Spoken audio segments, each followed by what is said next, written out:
안녕하세요. 다양한 수학 고민을 즐거운 수다로 풀어보는 수다학입니다. 자, 어머님들, 제가 지금부터 읽어드리는 이 글이 어떤 뜻인지 한번 상상해 보시길 바라겠습니다.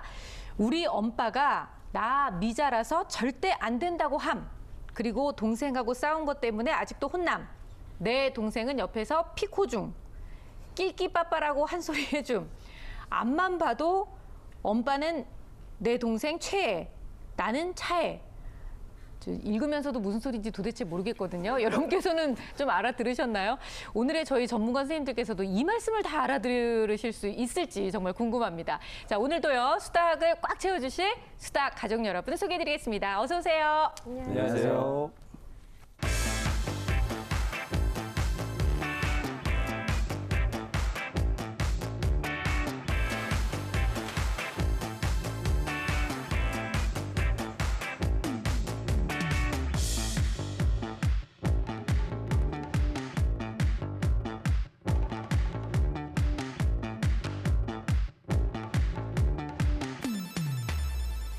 다른 사람은 몰라도 이리 씨는 충분히 무슨 말인지 알 수 있을 것 같아요. 개그맨이잖아요. 아니, 근데 그걸 떠나서 일단은 네. 우리 대한민국을 또 대표한 우리 진행자께서 네. 그런 알아듣지도 못하는 그런 말들을 한다는 것 자체가 너무 생소하네요. 그렇죠. 아니, 저도 네. 읽으면서 도대체 무슨 말인지 하나도 모르겠어요. 그냥 엄빠 정도는 엄마와 아빠 뭐 이 정도가 아닐까. 저도 그 정도로 유추했는데 네. 미자, 미자가 뭐예요, 미자? 제 첫사랑. 뭐 그런 건지 미자는 뭘 것 같으세요? 미성년자 줄임말? 오, 그죠? 그럴 수도 있겠다. 나는 전 하나도 못 알아듣겠고요. 네. 최애차에 알아듣게요. 최애차에. 최애차에 그거 무슨 한자어. 아, 한자어로 제일 좋아하는 사람, 두 번째 좋아하는 사람. 최애차에. 그래 그 그럴 수 정도는 있을 알 것 같아요. 오. 김희진 선생님은요? 저는 뭐 피코, 뭐 코피 터지게 공부했다, 뭐 낄낄 빠빠, 뭐 네. 낄낄대고 웃어라, 뭐 그렇지 않을까요? 했는데 전혀 모르겠네요. 우리 선생님 많이 아실 것 같은데 왜냐면 초등학생들하고 제일 그러니까요. 가까이 항상 있으시니까. 근데 우리 근데- 김세식 선생님은 왠지 다 알아들으시는 눈치셨어요. 지금 저희가 이렇게 막 얘기하는 걸 들으시면서 아, 참 어이가 없네 이러시는 것 같거든요. 저는 다 알지는 못하고요. 네. 이제 몇 개는 좀 이제 학생들이 쓰는 경우가 있어서 그리고 제가 한번 찾아봤어요. 네. 인터넷 찾아보니까 있더라고요. 말줄임표 정말요? 표가 있어요. 그래서 몇 개는 기억이 납니다. 그러니까 네. 뭐 말씀대로 미자는 미성년자 그리고 피코는 피해자 코스프레 이렇게 얘기를 하더라고요. 피해자 예. 코스프레. 그래서 뭐 이 정도 저는 알고 있습니다. 아, 그러니까 엄마 아빠한테 혼나고 동생이 피코한다는 거는 자기는 피해자인 것처럼 코스프레하고 있다고 이런 거군요. 낄끼빠빠가 뭔지 궁금하시죠? 아, 그거는 좀 들어본 것 같기도 한데 정확하게는 모르겠어요. 낄 때 끼고 빠질 때 빠지래요. 낄끼빠빠. 아, 저한테 하는 얘기 같은데? 그거 비슷한 거 알아요. 안물안굼. 그건 뭐예요? 안 물어봤어, 안 궁금해. 아, 안물안굼. 네, 그 얘기는 들어봤어요. 또 이런 것도 있어요. 뭐 전차스, 전차스가 뭐예요? 전자파 차단 스티커. 그다음에 장미단추. 장거리에선 미녀인데 단거리에선 추녀다. 그래가지고 슬프다. 장미단추야. 아니 근데 정말 우리 아이들이 이렇게 줄임말을 굉장히 많이 사용한다고 그래요. 근데 이렇게 말을 자꾸 줄여서 쓰는 데는 어떤 이유가 있을까요? 김희진 선생님. 그 이유는 그냥 조금 더 자극적인 걸 계속 찾는 것 같아요. 그래서 예전에만 해도 뭐 왕조와 짱조와 그렇죠. 캡조와 뭐 요 정도의 그 어구로 최고의 기분을 표현하는 거였는데 요즘엔 뭐 캐짜증, 뭐 핵노잼 맞아요. 이런 거 못 있잖아요. 알아듣겠더라고요, 저는. 알아듣는데도 좀 불쾌한 뭔가 너무 강렬하게 그러니까 굉장히 화학 조미료가 가득한 걸 한 모금 꽉 먹은 것 먹은 같은. 그런 느낌. 이렇게 점점 더 이렇게 줄임말까지도 굉장히 자극적으로 흘러가서 네. 사실은 무척 걱정스럽습니다. 정말 말씀하신 대로 뭔가 그 언어 표현에서도 굉장히 강하다는 느낌을 많이 받고 아이들이 좀 자극적인 거를 자꾸 찾는구나라는 생각이 드는데요. 그것도 모범생 같은 아이들이 그런답니다. 그러니까 이런 원인에 대해서는 민성원 선생님은 뭐라고 생각하시나요? 항상 있었던 것 같아요. 옛날에 제가 대학 다닐 때 한자가 복잡하니까 약자를 많이 썼거든요. 그러니까 교수님들이 요즘 아이들은 완전한 한자를 모른다. 굉장히 개탄스럽다고 얘기하고 그다음에 과거에 뭐 일신, 우일신 매일매일 좋아지고 있다. 네. 줄이면 일일신, 이건 일일신. 그러니까 그런 것도 나이가 먹을수록 줄여가고 싶고 새로운 걸 만들어가는 것처럼 네. 어른들한테는 익숙하지 않지만 만약에 그 걔네들한테 익숙해지고 나면 걔네들이 또 어른이 되고 나면 그 다음 세대는 더 이상한 말들을 만들 거고 우리 때는 그 디지털 문화가 없어서 네. 손으로 편지 썼기 때문에 이렇게 얘기를 보낼 이유가 없었잖아요. 네. 근데 지금은 톡이나 문자 갖고 여럿이 얘기해야 되는데 충분한 문자를 보내려고 그러면 벌써 2페이지 지나간 다음에 자기 문자 들어가고 그럴 수밖에 없으니까 어떻게든지 최단 시간 내에 자기 의사를 표현할 수 없는 디지털 문화의 또 안 좋은 부산물이라고 볼 수 있겠죠. 네. 근데 선생님이 예로 일신, 우일신 들으셨을 때는 당황스러웠어요. 정말 그걸 줄임말이라고 얘기하시면서 일일신. 저희하고 너무 격이 다르시구나 이런 생각이 좀 살짝 낄끼 드네요. 빠빠 정도만 알아도 충분한데. 저는 오늘 오프닝에서는 낄끼빠빠를 외운 걸로 네 우리 때도 아이하고 옥덜매 있었잖아요, 옥덜매. 아 그렇다 이런 예를 들어주셨어야죠. 일신, 우일신은 너무 어려웠어요, 선생님. 옥덜매. 근데 저희가 수학에서 아이들이 하는 가장 큰 그 수학의 고민 중에 하나를 얘기하면 서술형 문제가 너무 어려워요. 이런 얘기 많이 하잖아요. 근데 올바른 국어 습관을 제대로 잡아주지 않으면 사실 서술형 문제가 점점 더 어려워질 수밖에 없을 것 같고요. 그게 결국은 수학 성적하고도 연결이 되지 않을까. 이렇게 아름답게 마무리를 하면 어떨까 싶은데요. 좋습니다. 네, 괜찮습니까? 자, 오늘도 저희 스타학으로 고민 사연을 보내주신 어머님이 계십니다. 어떤 사연인지 함께 만나볼게요. 오늘은 서울시 양천구를 찾았습니다. 이곳은 주인공의 집 거실인데요. 책장 가득 빼곡한 책들과 레고로 만든 로봇들이 눈에 띄네요. 최성우 엄마 정근정입니다. 성우 엄마는 과연 어떤 고민으로 수다학을 찾아주셨을까요? 지금 시간 봐. 얼마 됐어? 몇 분 됐어? 뭐 이제 지금 하면은 조금 하다가 뭐 갑자기 물이 마시고 싶다. 뭐 조금 앉았다가 무슨 화장실이 가고 싶다. 막 이러면서 한 30분이면 끝날 것 같다가 막 한두 시간까지 막 이렇게 질질 늘어지니까 좀 이렇게 앉아서 집중하는 시간이 굉장히 좀 짧더라고요. 그러다 보니까 집중했을 때와 집중 못했을 때 이 차이가 점수 차이가 너무 큰 거예요. 그래서 근데 그래서 안 시키자니 또 그렇고 남자이니까 또 너무 많이 시키면 지루해하니까 어떻게 하면은 좀 아이가 조금이라도 나아질 수 있는지 좀 여쭤보고 싶더라고요. 집중 시간이 짧다는 성우. 공부방은 어떤 모습일까요? 성우는 누나방에서 함께 공부합니다. 초등학교 3학년인데 문제집이 참 많네요.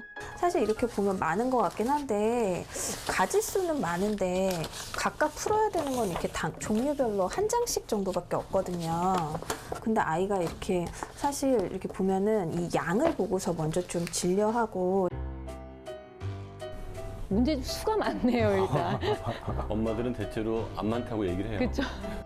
보시다시피 이렇게 집중을 잘했을 때는 거의 연산도 틀리는 건 없어요. 그런데 아이가 이제 집중을 못했고 그랬을 땐 하기 싫을 때나 이럴 때 단순 계산을 시키면 그러면 좀 오답률이 있더라고요. 아이가 이런 건 그냥 단순 계산이라서 충분히 맞출 수 있는 건데 그러니까 집중도가 확 떨어지면 저렇게 다 지금 체크되어 있는 거네요. 채점을 한 다음에 틀린 부분을 다시 고치라고 하면 또 제대로 다 고쳐요. 그러니까 이런 문제를 보면 그러니까 집중을 했을 때는 오히려 이런 단순 문제보다 정답률이 더 높거든요. 아이 보고 소리내서 읽어보라고 하면 제가 설명해주지 않아도 맞추거든요. 채점을 해보고 나면은 아이가 풀기 싫었구나, 뭐 아이가 집중을 잘했구나 이거를 좀 알 수 있겠더라고요. 집중도에 따라 학습 능력이 달라지는 성우. 문제는 집중력이 늘 높지 않다는 겁니다. 아이가 이제 한 살 한 살 먹어가면서 습관이 들어져서 이제는 제가 무슨 옆에 있지 않아도 무슨 보상 뭐 조건을 내걸지 않아도 아이가 좀 하루 할당량은 스스로 하고 시간 관리를 할 수 있는 그런 좀 능력이 좀 생겼으면 좋겠어요. 성우를 향한 엄마의 바람 과연 이루어질 수 있을까요? 네, 오늘의 주인공은 초등학교 3학년 최성우 학생입니다. 어머님이 성우 때문에 갖고 계시는 고민은요. 일단 책상에 앉힐 때까지 시간이 일단 많이 걸린다는 걸 얘기하셨고요. 그리고 집중할 때와 집중하지 않을 때에 좀 성적 차이가 많이 난다. 이 부분을 얘기를 해주셨는데 사실 그 아이가 하라고 하기 전에 스스로 하는 건 좀 어렵죠. 어렵지 않나요? 네. 어렵죠. 일단은 어머니가 바라는 건 책상에 좀 오래 앉아 있었으면 좋겠다. 요 얘기잖아요. 시키기 전에 앉았으면 좋겠다. 네. 네. 그래서 일단은 헬스 해보셨으니까 우리 민 선생님 아실 거예요. 스쿼트 동작이라는 게 있어요. 하체 네. 운동. 그걸 한 100개 정도 하고 나면은 다리가 아파서라도 의자에 오래 앉게 돼요. 주저앉게 만드는 거군요. 주저앉게 만드는 겁니다. 그 아. 상태에서 공부를 시키는 거예요. 그리고 어렸을 때부터 하체도 튼튼해지고 몸도 건강해지고 책상에도 오래 앉고. 네. 오늘 끝날까요? 해결된 것 같은데. 아, 그렇네요. 일단 한번 시도를 해보시고 앉고 싶게 만드는 게 아니라 그냥 주저앉게 만들어라 이제 이런 얘기를 하셨는데요. 아직 저희가 뭐 성우를 직접 만나보진 않았지만 어머님께서 문제집을 이렇게 부채처럼 펴놓으셨어요. 그러시면서 이게 사실 많지는 않아요. 여기서 여기 한 장씩밖에 안 하기 때문에 사실은 그렇게 많지 않습니다. 종류가 많아서 그렇죠라고 말씀하셨는데 저희가 이제 직접 가서 문항수를 세본 결과 120문항이었어요. 하루에 풀어야 되는 게. 근데 저는 얘기만 들어도 120문항 너무 많은 거 아닌가요, 김진 선생님? 그 연산 문제 같은 경우는 뭉쳐있기 때문에 이게 문항수로 세면 이제 많아 보이긴 하는데 아이가 잘 소화시킨다면야 하루에 다행이지만. 120문항 정도도 저는 무난하다고 보거든요. 근데 단 지금 이 성우 같은 경우는 그 120문항 안에 중복된 문제가 있을 가능성이 굉장히 높아요. 여러 가지 종류의 문제집을 활용하잖아요. 같은 단원일 거고 그 내의 문제들은 숫자만 바꾼 같은 유형 비슷한 문제가 많을 것이거든요. 오히려 실력 향상은 안 되고 흥미만 잃고 더 지루하고 아이에게 나쁜 영향을 끼칠 가능성이 높아서 어머니께서 문항 수에 집착하실 것이 아니라 가지치기를 확실하게 중복되는 것은 가지치기를 해서 아이의 부담을 덜어주는 게 좋을 것 같습니다. 일단 어머님의 고민은 그겁니다. 수학 공부를 시작하기까지 하는데 나는 너무나 많은 실랑이를 벌이고 있다. 그리고 이 아이는 집중할 때와 집중하지 않을 때 너무나 실력 차이가 난다라는 거였는데 왜 이런 그 증상들이 나타나게 되는 건지 확실한 대답을 얻기 위해서 저희가 또 그 실험을 또 해봤잖아요. 네, 어떤 검사가 진행이 됐죠, 선생님? 일단 이 아이의 인지능력 검사하고요. 인지능력 검사에서 다소 집중력에 문제가 있어 보여서 추가 정밀 집중력 검사까지 아, 같이 네. 해봤어요. 오. 인지능력 검사한 걸 보면 일단 강점 지능은 그 추론 능력이 강점 지능이었고요. 그다음에 약점 지능은 집중력하고 속도, 네. 그다음에 역시 집중력에 좀 연산이 약점 능력으로 나왔어요. 그래서 정밀 집중력 검사를 했는데 거기서는 청각은 아무런 문제가 없었고 우수 상태였어요. 근데 이제 시각적 집중력이 안 좋은 상태다. 그러니까 눈이 굉장히 산만하다. 그런데 그것도 초기에는 집중력이 있다가 후반부 집중력이 매우 떨어지는 그런 상태였거든요. 그러니까 이 검사를 어떻게 하냐면 되게 단순해요, 검사가. 삼각형을 딱 보여주면은 스페이스바를 딱 누르면 돼요. 네. 그다음에 동그라미가 나와도 누르면 안 돼요. 삼각형만 눌러야 돼요. 이걸 20분 동안 진행합니다. 그러면 집중 좋은 아이들은 20분 동안 그걸 계속 해요.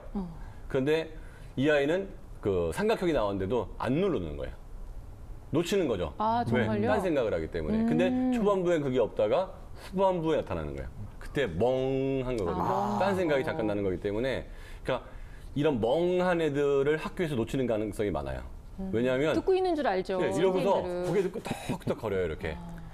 차분하게 끄덕거립니다. 근데 머릿속에는 집에 다 놔두고 냉장고 생각나고 이러거든요. 네. 근데 이런 것도 역시 자기가 좋아하는 걸 할 때는 안 그래요.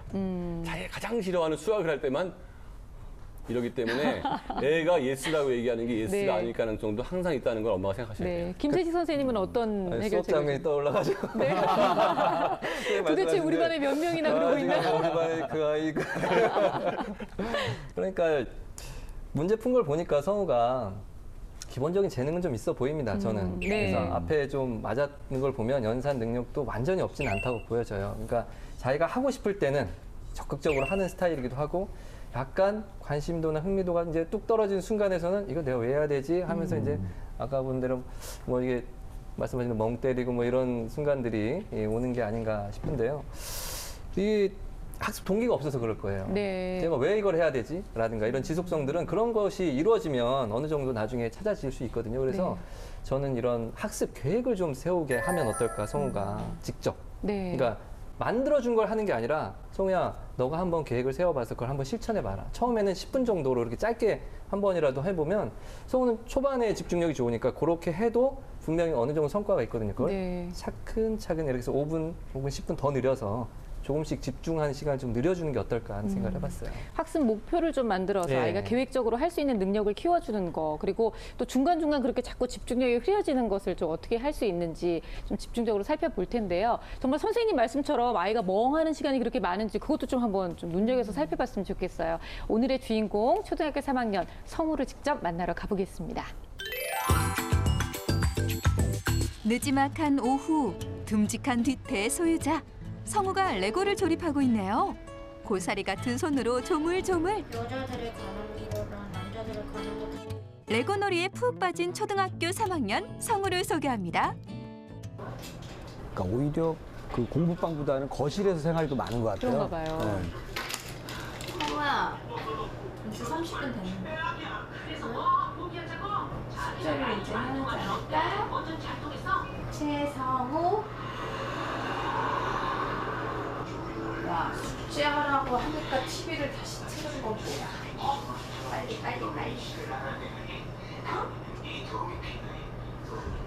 성우야 하고 부르면 알았어 하고서 근데 바로 일어나진 않아요. 그러니까 아이가 보통 그 쉬는 시간에 책을 본다든지 아니면 레고를 한다든지 아니면 이제 요즘에 뭐 유튜브나 이런 걸 좀 잘 보더라고요. 그러니까 그게 이게 딱 끊기지가 않잖아요. 그럼 잠깐만 요거까지만 하고 요거까지만 보고 뭐 부모된 입장에서는 좀 안타깝죠. 이렇게. 엄마에게 안겨 칭얼대는 성우. 에이구 정말 하기 싫은가 봐요. 아이고 저럴 땐 또 완전 애기네요. 얼른 가서 해 이제 30분 하고 10분 쉬어. 엄마의 성화에 결국 방으로 들어갑니다. 아이고 하기 싫어. 미련이 많이 남죠. 마지못해 방으로 들어왔지만 성우는 온통 놀 생각뿐. 어쨌거나 뭐 책상 앞에는 앉았어요. 아까의 자세가 아니에요. 아까 TV 볼 때랑 너무 다른데요. 뭐 출연자 중에 저 카메라 만지는 아이 처음 봤어요. 한참의 시간이 흐른 뒤 드디어 공부를 시작하는 성우. 오늘도 120개 이상의 문제를 풀어야 하는데 시작부터 걱정입니다. 그래도 일단은 굉장히 쭉쭉 풀어 나가는데요. 아니죠. 지금 그 세 문제째 푸는 거 아니에요, 지금.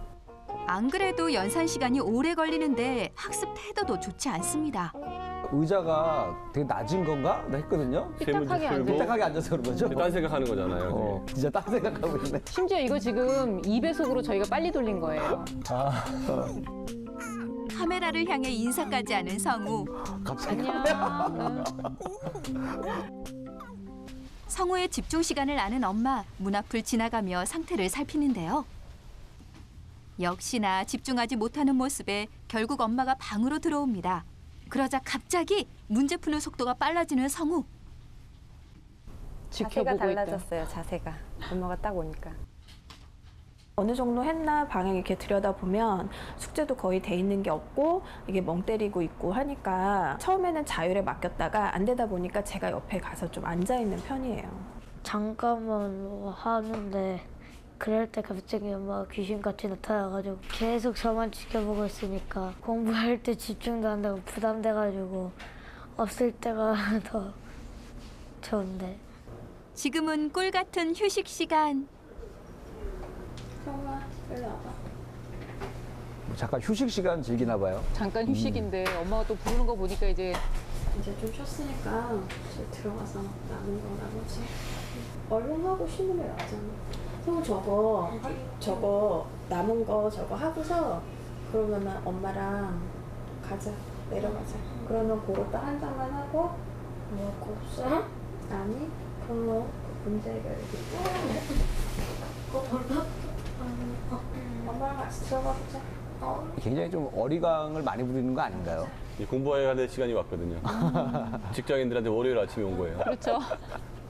엄마 마음이 바뀔 수도 있어. 아이고 하기 싫어라. 겨우겨우 그냥. 이것만 하면 이제 쉴 수 있다는 목표가 생기잖아요. 짜증이 날 때. 그럼 그걸 빨리 하기 위해서 짜증난다고 억누르고 그냥 계속 문제를 풀게 되니까 잘 되는 것 같기도 한 것 같아요. 결국 엄마와 함께 앉았습니다. 똑바로 다 읽은 것이 문제?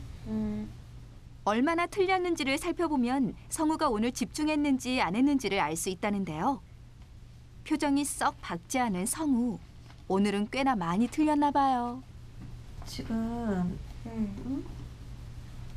큰 분수부터 차례대로 쓰라고 했잖아. 여기서 제일 큰 분수가 뭐니 그럼 결국은.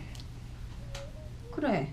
여기서 이게 세 번째래. 그럼 여기 두 번째 얘보다는 크고 얘보다 작은 게 이 중에 어떤 거야? 그래. 이제 아이가 채점을 했을 때 틀렸을 때 처음부터 제가 같이 풀어주진 않고요. 한번 읽어봐. 그러면 소리내서 읽다가 왜 이랬지? 하면서 바로 이렇게 고치는 경우도 있고요. 그러니까 그럴 때는 분명히 집중을 안 했을 때예요. 만약에 그 문제 내용에 대해서 전혀 이해를 못했다 하면은 좀 그때는 제가 이제 풀어주죠. 수학 공부에 전혀 집중하지 못하는 성우에겐 어떤 방법이 필요할까요? 그냥 가장 그 놀라웠던 거는 정말 민성원 선생님 말씀처럼 아이가 멍하고 있었다는 거. 근데 사실 저는 이제 그 멍 때리는 모습을 네. 보면서 아, 이 친구는 앞으로 크게 될 친구구나라는 생각을 했어요. 아, 그 모습을 보고 어떻게 크게 된다고 생각을 할 수 있어요? 왜냐하면은 그 뉴턴이 사각 떨어지는 모습을 보면서 만류인력을 찾아냈잖아요. 네. 그것처럼 뭔가 이 멍 때리고 있을 때 뭔가 새로운 아이디어가 떠오릅니다. 지금은 수학을 못하지만 한 20, 30년 뒤에는 훌륭한 사람이 되지 않을까. 저는 반대로 생각해요. 네. 사실 뭐 뉴턴은 보고 있었겠죠. 보고 있었지만 머릿속으로는 계속 그게 왜 그럴까라는 걸 생각한 거잖아요. 근데 우리 성우는 아무 생각을 안 하고 지금 미안해 성우를 좀 성우야. 무시하시는 거예요? 저희가 일부러 2배속으로 막 돌렸는데도 불구하고 저는 정말 이게 정지 화면인 줄 알았거든요. 제가 저 화면을 맨 처음에 봤을 때. 민성원 선생님 어떻게 보셨어요? 김일희 씨 말대로 이게 멍할 때 창의력이 생기는 게 사실이에요. 그죠? 근데 그거는 아, 역시. 뭘 우리- 하다가 멍하는 게 아니고 네. 그냥 멍할 때. 아. 그러니까 가만히 멍하는 거 알파파 상태라고 하거든요. 그때는 사람이 뇌파가 안정되면서 굉장히 창의적인 생각이 나는 건데 뭘 하다 멍하면서 사고 나는 거잖아요. 그래서 이 아이 같은 경우는 뭐 여러 가지 이유가 있겠지만 동기하고 인지적인 능력이 합성된 것 같아요. 동기도 안 좋은 데다가 인지적인 능력도. 그래서 시작할 때 문제점은 없었던 것 같고 네. 시작할 때 뭐 하기 싫었던 거는 동기 문제고 하다가 이제 중단되는 게 이제 집중력이 좀 안 좋아서 그런 건데 이 아이의 그 패턴을 보면 이제 공부 끝나고 나면 노는 게 목표가 돼 있잖아요. 그러니까요. 놀기 위해서 공부를 하는 거예요. 공부에 대한 보상이 아니에요. 그러니까 노는 게 노는 목표고 공부는 의무가 되는 거죠. 그러니까 공부 시간은 어떻게든지 때우는 거고 그러니까 30분 공부해야 되면 아직도 5분밖에 안 지났다. 아직 10분 지났다. 아직도 20분이나 남았다. 근데 노는 시간 20분은 벌써 7분 지났다. 이게 그러니까 굉장히 소중하고 이쪽은 굉장히 힘든 일이 되기 때문에 놀기 위해서 공부하는 걸 바꿔줘야 될 것 같고 네. 또 하나는 뭐냐면 엄마가 전략을 잘못 짠 게 휴식이라는 말이 쓰잖아요. 휴식. 네. 휴식이라는 것은 쓰는 것을 안 쓰는 걸 휴식이라고 그래요. 운동선수의 휴식은 책 읽는 걸 거예요. 운동하다 힘드니까 책 읽는. 공부하는 사람의 휴식은 가까스 걷는 거예요. 네. 그냥 눈하고 머리를 썼으면 눈하고 머리가 아닌 다리나 팔을 쓰면 휴식인데 이 아이의 휴식을 보면 컴퓨터 프로그램 앞에서 또 이렇게 있다는 말이에요. 다시 말하면 공부하는 중에 계속 눈하고 머리를 썼는데 컴퓨터 앞에서 눈하고 머리를 또 쓰죠. 그리고 공부하러 또 가면 눈하고 머리를 또 쓰죠. 하루 종일 눈하고 머리를 쓰니까 휴식이 없는 거예요. 진정한 휴식은 그럼 진정한 없다는 휴식은 거죠. 가만히 이렇게 있는 거죠. 아, 공부 시간에 쉬는 이게 거예요. 멍 그러니까? 해줘야지 나중에 게임을 집중할 수가 있거든. 아. 그러니까 이게 뭔가 앞뒤가 바뀐 거라고. 그거 너무 이해가 되는 게 중고등학생들 새벽에 게임하고 학교 가서 잔다면서요. 쉬어주죠. 쉬는 거잖아요. 김세지 선생님께서는 아까 예측하신 모습하고 우리 성우의 모습이 좀 얼마나 닮아 예, 있나요? 많이 겹치긴 하네요. 예, 그리고 또 수업에서의 장면이 떠오르네요. 말씀하신 부분에서 아 그렇구나. 제가 그래서 눈빛이. 네, 밤에 게임했구나. 뭐 당연히 예상이 되죠. 그런데 이제 선생님하고 민쌤하고 조금 다른 측면에서 좀 바라본다면 거의 대부분 인정하지만 그래도 초등학교 3학년의 집중력이라면 어느 정도 정상적인 범주 내에 있는 거 아닌가 이런 생각은 또 해요. 네. 그러니까 저 정도라면 네. 뭐 보통 학생들의 어떤 집중력과 크게 다르진 않다라는 생각이 들고요. 근데 좀 더 잘하고 싶은 마음에서 어머님이 아마도 이런 신청을 하셨다는 생각도 들고 만약 좀 더 심하다면 지금 본 거보다는 좀 더 심하다면 좀 다른 대책이 필요합니다. 물론 당연히. 그래서 저는 그런 문제집 푼 내용 이런 거 화면 본 것만으로 본다면 분명히 이 아이는 내재된 능력은 분명히 있다. 네. 예, 그럼 그걸 어떻게 살려줄 것이냐. 이게 저는 또 포인트로 보거든요. 역시 동기. 예. 네. 그래서 이 아이의 이 호기심 많은 이 아이를 어떻게 하면 이쪽으로 관심을 돌려볼까. 이런 것들을 이제 초점을 맞추어서 생각을 해보건데 요새는 사실 이런 교구들도 많고 또 과학, 수학과 관련된 네. 과학, 뭐 로봇 교구, 뭐 수학 지원관 종류가 여러 가지 많거든요. 그러니까 그 아이가 또 다르게 관심을 펼쳐줄 수 있는 어떤 또 다른 세상을 한 번씩 열어주는 게 이 학습에 더 도움이 될 수 있을 거라고 생각합니다. 문제 하나 더 푸는 것보다. 저도 이 아이가 집중력은 있구나라고 생각을 했거든요. 그 3학년을 지도해 본 교사로서 저렇게 지루한 시간을 엉덩이를 붙이고 앉아 있는 것 자체가 혼자서 이렇게 있는 게 대단했거든요. 그래서 그 훈련의 결과이다 이런 생각이 들었고, 문제는 이 아이가 그 엄마하고 휴식 시간과 거기 공부 시간이 번갈아 가면서 지금 패턴을 만들어서 하루 일과를 보내고 있잖아요. 네. 아까 민 선생님 말씀하신 것처럼 이 아이가 멍하니 있었던 것은 이 시간을 때워야지만 10분의 보상 시간이 있기 때문에 있으니까. 진짜 시간을 때운 거거든요. 그리고 이제 그게 습관화가 된 거예요. 그래서 그 멍한 시간이 길어지는데 그게 자기는 1분 같은 거예요. 되게 짧은 거예요. 적응해졌는데 그래서 나는 맨날 공부했는데 잠깐 쉴 때마다 귀신같이 엄마가 온다는 거. 얘는 늘 멍하고 있었는데 엄마가 이상하게도 1분밖에 안 됐는데 나를 찾아온 거거든요. 깜짝 화들짝 놀란 거거든요. 그러니까 이 아이가 휴식을 되찾기 위해서 멍하게 시간을 보내는 것에 굉장히 익숙해져 있다. 그러니까 네. 엄마가 생각하는 공부 시간 양이 엄마는 1시간을 공부했다고 생각하지만 실질적으로 5분밖에 안 될 가능성이 높은 거죠. 그렇죠. 자, 일단 일일 시간표를 함께 볼 텐데요. 요즘 아이들이 좀 늦게 자긴 하는군요. 11시에 성우가 11시에 잠이 들고요. 학교 다녀와서 자유시간 잠깐 갖고 피아노 학원, 자유시간, 수학학원, 저녁 식사 후에 수학 숙제를 합니다. 1시간 한 반 정도를 하는군요. 근데 늦게 자는 이유가 공부는 아니었어요. 그렇네요. 근데 김희진 선생님 지금 초등학교 3학년이고 수학 숙제를 한다고 했고 학원을 다니고 있어요. 한 3시간 반 정도 수학에 지금 집중을 하고 있는 모습인데 이 정도면 학습량이 어떻다고 보시나요? 굉장히 수학 하나로는 많은 편이죠. 그쵸? 매일이니까. 네. 그리고 저 수학 숙제라는 게 학원 숙제일 가능성이 굉장히 높습니다. 그러니까 수학 학원에서 있었던 활동의 연장선인 거죠. 네. 그래서 보면은 이제 아까 민 선생님께서 아이가 원 없이 하도록 이제 시간을 주고 이제 그다음에 집중력을 늘리는 게 좋겠다고 하셨는데 이 어머니께서 그 야밤에 자기 직전에 그 TV 시청 시간 있죠. 이게 다른 아이들과는 좀 다른 시간표의 내역이거든요. 이렇게 밤중에 자기 전까지 1시간 반 이상을 밤에 TV 시청하는 아이들은 흔하지 않거든요. 네. 그러니까 어머니가 이제 할당량 끝냈으면 너 하고 싶은 대로 여기서 해. 저희가 얘기했던 정말 너 놀고 싶은 만큼 놀아가 여기서 나오는 거네요. 그렇죠. 근데 이 아이는 잠을 쪼개가면서 TV 시청을 하는 거죠. 정말 하품이 나와서 눈이 감기는 순간까지 TV를 보다가 잠이 드는 거죠. 그럼 그 다음날 얼마나 피곤하고, 그러니까 이거에 했을 때 애가 덜커덕 바닥에 주저앉잖아요. 체력적으로도 힘들고 수업 시간에 분명히 5교시 때는 잠이 올 겁니다. 네. 아니, 아침도 8시 10분에 일어나서 8시 30분에 학교 학교를 가는 가잖아요. 거야. 그럼 네. 20분에 씻고 밥 먹을 시간이 없기 때문에 네. 아침밥 못 먹고 오전 수업 잘못 들을 가능성도 있어요.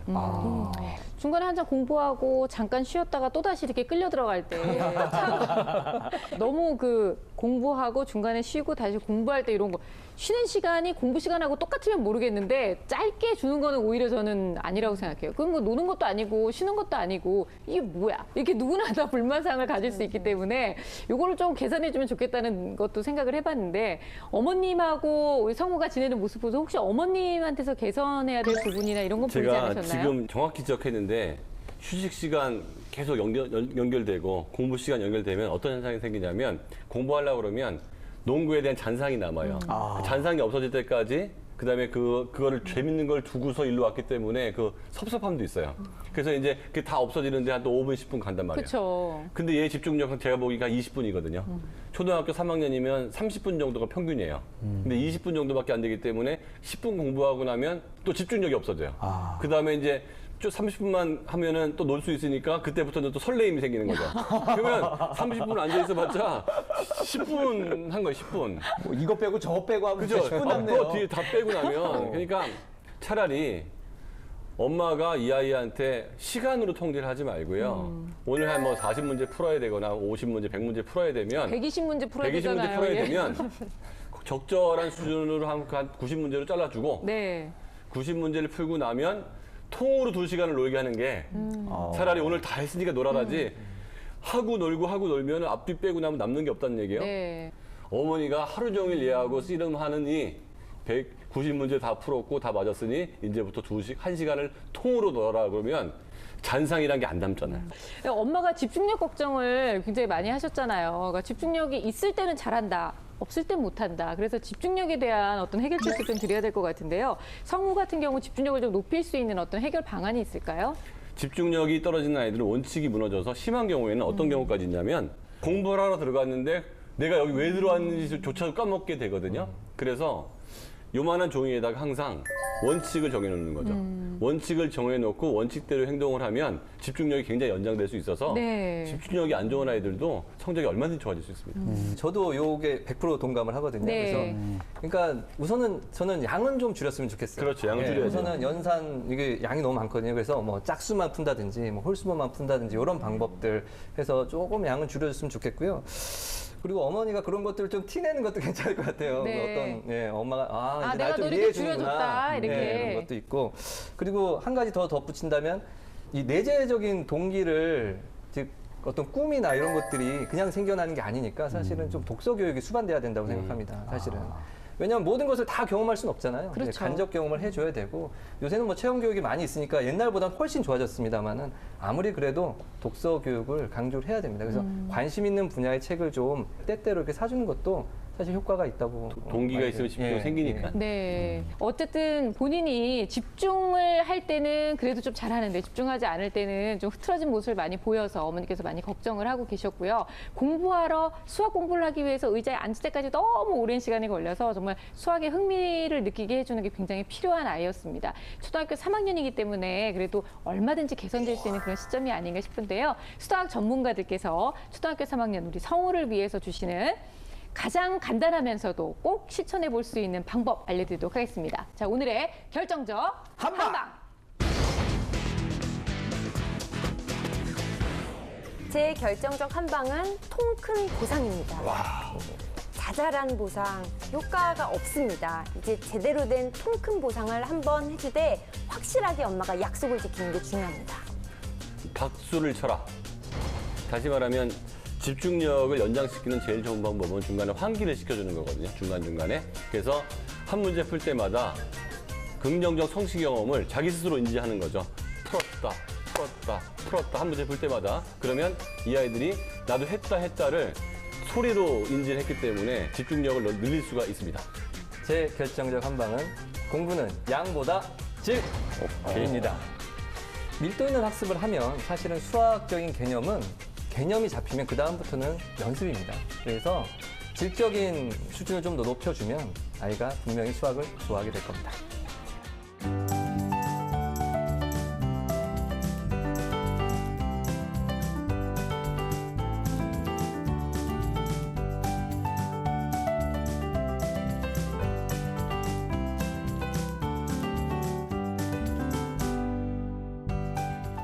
네, 우리 이리 씨의 결정적 한방 또 기대가 되네요. 저의 결정적 한방은 밖에서 뛰어 놀아라. 그거 좋은 생각인 것 같아요. 아주 좋은 생각입니다. 네, 네. 아이가 뭔가 에너지가 넘치기는 하는 것 같고요. 남자아이가 집에서 TV 보고 또 학원 가는 것도 피아노밖에 없어요. 그래서 친구들하고 좀 열심히 뛰놀고 나면 네. 집에서는 조금 착실하게 공부하지 않을까 이런 생각을 해봤습니다. 저는 굉장히 스쿼트보다는 긍정적으로 봐요. 그래요. 스쿼트보다는 운동을 열심히 하면 아마 잠자는 시간도 좀 더 빨라지지 않을까라는 생각이 드는데요. 자, 오늘 성우를 위한 저희의 결정적 한방 다시 한번 짚어드리겠습니다. 통 큰 보상, 박수를 쳐라, 양보다 질, 밖에서 뛰어 놀아라. 자, 우리 성우가요, 이렇게 네 가지를 잘 실천해서 정말 어머님의 바람대로 집중력도 많이 높아지고 그리고 집중력 때문에 놓쳤던 그런 문제들 다 맞출 수 있는 그런 날이 빨리 왔으면 좋겠습니다. 저희 수다하기 늘 응원하겠습니다. 자, 아이의 수학 때문에 늘 고민이신 학부모님들 많으실 텐데요. 저희에게 신청해 주시면 이렇게 선생님들의 속 시원한 해결책 전해드리도록 하겠습니다.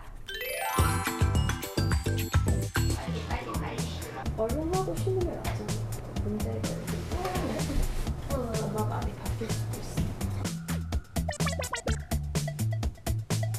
집중했을 때와 집중 못했을 때 점수 차이가 너무 큰 거예요.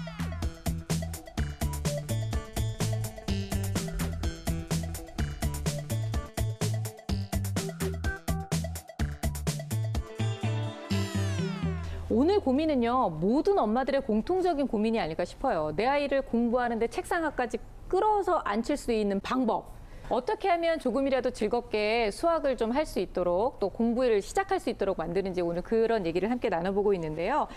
먼저 수학 공부를 시작하는데 너무나 오래 걸리는 아이들, 몸을 패패 꼬는 아이들, 진짜 그 원인이 무엇인가부터 좀 한번 얘기를 해봐야 할 것 같아요. 초등학교 저학년 어린이 같은 경우는 이제 수학이라는 것 자체가 학습에 대한 부담으로 느껴오는 거죠. 그래서 수학 공부를 하는 것 자체가 일처럼 느껴지고 힘든 네. 거예요. 그래서 굳이 책상에 앉아서 책을 펼치고 문제를 풀 필요는 없습니다. 보드판을 붙이고 서서 문제를 풀어도 되고요. 말로 이야기를 그렇죠. 놀면서 노래하듯이 해도 되고요. 조금 수학 공부 학습 방법에 대해서 좀 자유로운 시선을 주는 게 좋을 것 같고요. 고학년 같은 경우는 이렇게 거부감을 느끼는 아이들은 수학 공부에 대한 패턴화가 안 돼 있는 경우가 많아요. 그러니까 예를 들면 책상에 딱 앉자마자 뭐 풀고 어떻게 시작돼서 무슨 과정을 거쳐서 나는 어떻게 한다가 딱딱 그 단계별로 체계화가 되어 있으면 습관처럼 돼서 네. 아이들이 잘 하거든요. 근데 그 습관화 되어 있는 단계가 안 돼 있고 그냥 문제집 풀어, 몇 장 풀어, 뭐 해 이렇게 되어 있기 때문에 조금 다채로운 그런 패턴을 만들어서 아이에게 습관화 될 수 있도록 제공하면 뭘 할지가 정해져 있기 때문에 네. 고학년들은 하거든요. 자, 그렇다면 엄마의 기술, 아이를 책상 앞에 고분고분, 이런 표현은 좀 그런가요? 어쨌든 좀 이렇게 능동적이고 자율적으로 앉힐 수 있게 만들 수 있는 엄마만의 스킬? 어떤 게 있을까요? 불가능합니다. 고민고민 앉을기는 좀 어렵겠죠. 네. 예, 그렇습니다. 근데 스스로 그런 어떤 필요성을 안다는 건 사실 초등학교 3학년이 가능할까요? 않죠. 이거 네. 저는 불가능하다 생각하고요. 그래서 사실 자연스러운 거 아닐까? 뭐 저는 이런 생각을 해요. 초등학교 3학년이 저 정도면 자연스러운 거 아닐까? 아까도 네. 말씀드렸지만. 그래서 그런 아이들이 좀 더 심하면 좀 대책은 필요하겠지만 저는 부모님들이 어느 정도 자연스러운 현상 아니 반대로 생각해 보세요. 애가 딱 기계적으로 딱딱딱 그냥 가서 딱 공부하고 딱딱딱 가서 무서울 것 같아. 오히려 더 이상하지 않을까요? 네. 굉장히 인간적이지 않네요. 네, 그러니까 오히려 더 이상해 보일 거예요. 그러니까 양극단은 이상해요. 보면 너무 잘하는 것도 이상하고 네. 사실 너무 못하는 것도 이상하잖아요. 그래서 앉게 만드는 것은 얘가 어쨌든 하고 싶어야 앉는 거니까 엄마가 시킨다고 안 가요. 하고 싶게 만드는 것이 가장 중요한데 네. 그게 어렵죠. 사실은. 그거는 이제 아이마다 또 네. 엄마마다 방법이 있을 것 같고요. 그래서 제가 생각해봤어요. 네. 그런 또 아이들 위해서 여기서 굉장히 또 특이한 아이디어가 나올 수도 왜냐면 있어요. 우리가 그 승용차를 타면 안전벨트를 매요. 네. 사고가 났을 때 튀어나가지 말라고. 그렇죠. 네. 우리 의자에도 책상 그 의자에도 이제 앉아벨트. 하고 애가 1시간이 지나야 이게 풀리는 앉아벨트를 해가지고 하면은 일단은 이게 습관이 되면 그거 괜찮다, 괜찮지 진짜. 않아? 못 네. 풀리는 거 일단은 1시간 동안은. 그거 마음에 들어야죠. 저는 안자벨트 하니까 제 고등학교 때 동기가 생각나는데 걔 독서실 가보면 앞에 적어놨어요. 졸면 죽는다. 그다음에 조는 걸 방지하려고 어떻게 했냐면요. 앞정을 이렇게 쫙 깔아놓은 거예요. 오, 책상 위에. 네, 그러다가 그리고 진짜로 졸면? 가끔씩 팔로 이렇게 하다가 앞정을 대고 소리를 막 지르는 경우가 있었는데 야. 나중에 어떻게 하는 줄 아세요? 다 앞정을 이렇게 치워놓고 그리고- 저쪽에 모아놓고 자요. 그러니까 세상에. 안자벨트도 벨트 찬 상태에서 얼마든지 졸 수 있기 때문에. 그래요. 벨트를 찼다고 집중이 되는 건 아니니까요. 그렇죠. 공부를 하는 건 아니니까요. 네. 우리가 얘기하는 건 정말 자발적인 어떤 집중력을 발휘하는 건데 오늘 집중력 얘기가 나와서 말인데요. 집중력 중에서도 특별히 수학 집중력을 높일 수 있는 방법도 있을까요? 그것만 있는 것 같아요. 왜냐하면 제가 아이들을 가르치거나 연구소에서 뭐 검사를 해도 다른 과목의 집중력에 문제가 있다고 얘기하는 엄마는 거의 본 적이 없어요. 항상 수학을 할 때 실수, 수학을 할 때 집중력 집중력? 문제만 상담을 하는데요. 네. 그래서 굉장히 많은 수학하는 전문가들이 수학에 대한 연구를 해서 만들어 놨어요. 다만 부모님들이 잘 못 쓸 뿐이에요. 수학만 굉장한 많은 반복을 시키거든요. 다른 과목은 그렇게 많은 반복을 안 해요. 여기서 우리 아이 수준에 맞는 반복 수준을 찾아주셔야 돼요. 그 다음에 수학만 같은 학년의 난이도가 대여섯 가지가 있어요. 네. 우리 아이한테 맞는 난이도를 찾아주셔야 돼요. 수학만 여러 가지 교구제들이 나와 있어요. 쉽지 않기 때문에 이 교구제를 썼을 때 우리 아이한테 흥미가 있을지도 받아주셔야 돼요. 그렇죠. 그리고 수학만 명확한 정답이 있어요.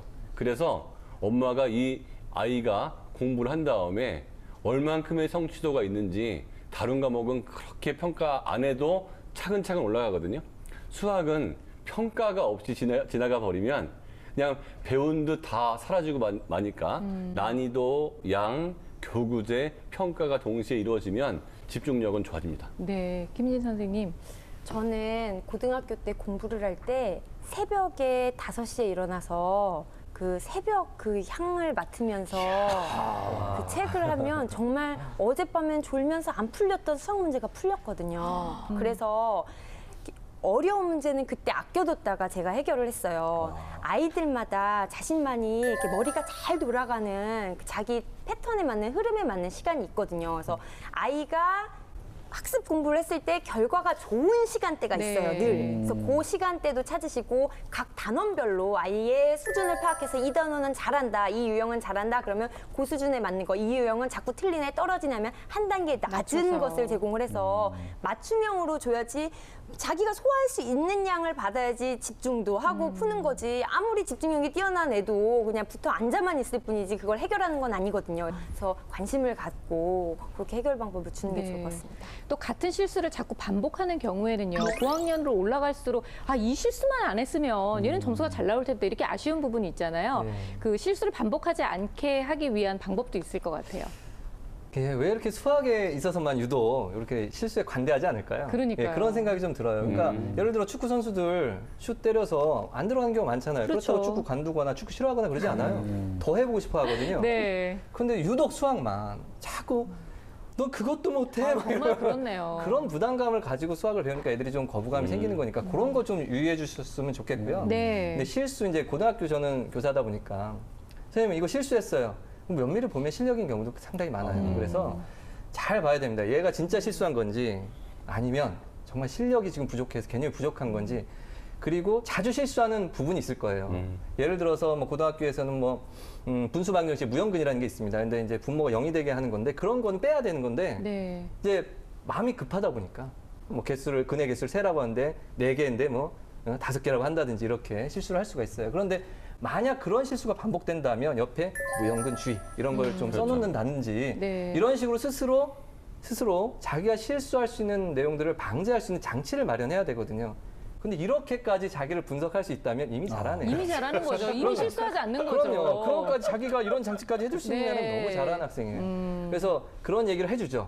근데 이제 그걸 따라서 하는 아이들은 조금씩 바뀌어요. 네. 그런데 단번에는 안 바뀌죠. 꽤 많은 시간과 이런 공을 들여야 그동안에 안 했던 것들을 조금 이제 채울 수 있는 겁니다. 근데 정말 핵심인 것 같아요. 왜 유독 수학에서만 우리가 실수를 인정하지 못하고 관대하지 못할까? 근데 과정일 수 있거든요. 그게. 그러니까요. 뭐 영어도 얼마든지 틀리면서 하고 국어도 얼마든지 틀리면서 맞습니다. 지금까지 배우고. 저도 실수해서 좋은 결과가 많았어요. 오히려 그 실력으로 푸는 거는 틀렸는데 실수로 했던 게 더 정답이 많이 맞췄고 그래서 실수가 꼭 나쁜 것만은 아니다. 정말 값진 실수를 하셨네요. 네. 그 13점이 다 실수였다는 뭐 이런. 네. 진짜 실수도 많이 도움이 됐죠. 실수를 두려워하지 마세요, 여러분들. 오늘 성우 얘기하면서 또 한 가지 이슈가 됐던 게 바로 보상이었던 것 같아요. 보상을 정말 얼만큼 해줘야 되는지, 보상의 효과를 얼마만큼 기대해야 되는지. 근데 이 보상이라는 게 과연 몇 살 정도의 아이까지 정말 가능하다고 생각을 하시나요? 만족 지연 능력, 지금 하고 싶은 걸 참는 능력, 네. 그다음에 자기 조절 능력 비슷한 거고, 그다음에 그 자기 계획 능력 이런 게 있는 사람들은 사실 장기 보상이 정말 좋아요. 장기 보상을 하는 게 좋은데 불행히도 중학생도 고등학생도 심지어 대학생도 어른도 이 만족 보상 능력이나 자기 조절 능력이 높지 않은 사람들이 있거든요. 이런 사람들은 즉각 보상만 거의 효과가 있어요. 그러니까 하긴 하다 못해 제 와이프도 제가 뭘 잘하면 이게 사탕 같은 거 주거든요. 그러면 이게 별게 아니어도 받으면 괜히 좋잖아요. 커서 좋은 게 아니거든요. 네. 커서. 그러니까 그러면 일단 시동을 거는 데는 도움이 되기 때문에 즉각 보상이 장기 보상보다 효과가 좋습니다. 네. 우리 민 선생님은 가끔 사탕도 좀 사다 드려야겠어요. 그러니까요. 저렇게 사탕 하나에 좋아하실 줄 몰랐거든요. 어쩐지 오늘 분장실에 뭐 사탕 이만큼 있길래 그게 뭔가 했더니. 실제로 정말 효과가 좋아요. 아, 정말요? 고등학생들도 좋아요. 그거 하나에 확 달려들고. 네. 뭐 끝으로 우리 김희진 선생님도 한 말씀 좀 부탁드릴게요. 보상을 통해서 어머니가 조절하시는 경우가 되게 많거든요. 초등학교 같은 경우는 그게 좋은 효과도 있지만 부정적이기도 합니다. 그래서 학교에서도 그렇게 어떤 효과, 보상에 길들여진 아이들은 참 다루기가 힘들어요. 그렇죠. 교사 네. 입장에서는. 이거 하면 뭐 해줄 건데요? 어떻게 할 건데요? 너를 위해서 하는데 뭐. 심지어는 선생님한테 와서 협상을 하는 아이들도 있어요. 말도 걔는 안 그게 돼요. 일상이 된 거죠. 그래서 저도 대단히 신선한 충격을 받았는데요. 그게 단기적으로는 빨리 작동할 수도 있겠지만 이게 좋지는 않은 것 같아요. 그래서 부작용이. 최대한 어머니께서 조금씩 줄이는 방향을 그렇죠. 찾는 게 좋을 것 같습니다. 네. 김세치 선생님도 한 말씀 좀 부탁드릴까요? 예, 아이가 스스로 책상에 앉게 하려면 아이가 스스로 행복감을 느끼지 않고서는 불가능하다고 생각합니다. 작은 일이라도 좀 성공하는 경험을 하게 해준다면 어느 순간 아이가 나 이거 재밌어 하면서 달려들 겁니다. 아이를 키우는 부모님들은 그런 순간들을 경험하셨을 텐데요. 그때 자꾸 강화해주고 한마디 더 칭찬해준다면 이런 우려들이 조금은 줄어들 거라고 생각합니다. 네. 정말 공부의 주체는 아이가 돼야 된다는 얘기를 저희가 참 많이 하는데요.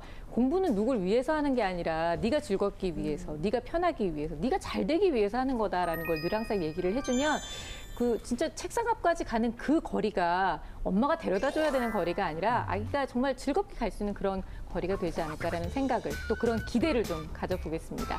저희 수다학은요 다음 주에도 더 멋진 솔루션 가지고 찾아오겠습니다. 감사합니다.